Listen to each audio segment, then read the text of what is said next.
चला तर 10वीच्या मॅथमॅटिक्समधील practice set 2.1 म्हणजे जो की क्वाड्रॅटिक इक्वेशन आहे, तुमचा हा सिलेबस झालेला आहे आणि त्यानंतर तुम्ही हे व्हिडिओ पाहतायत असं मी समजतो आहे. नंतर हा व्हिडिओ रेकॉर्ड करतो आहे.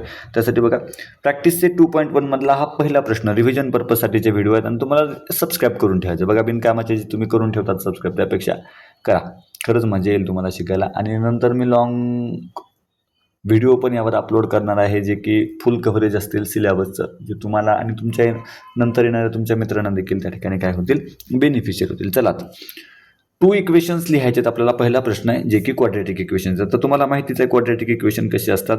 ज्याचा मॅक्सिमम इंडायसेस हा 2 असतो, त्याला आपण क्वाड्रॅटिक इक्वेशन म्हणत असतो, किंवा ज्याचा मॅक्झिमम घात म्हणतो तो 2 असतो. 2x² + 3x - 2 = 0. हे झालं एक. आणि दुसरं बघा, x² + 4x - 24 = 0.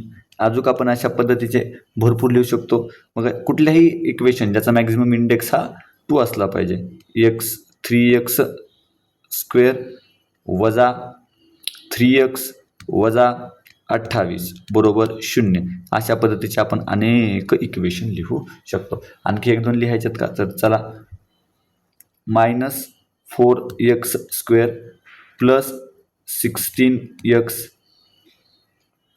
+ 12 = 0. अशा पद्धतीचे आपण अनेक इक्वेशन या ठिकाणी लिहू शकतो.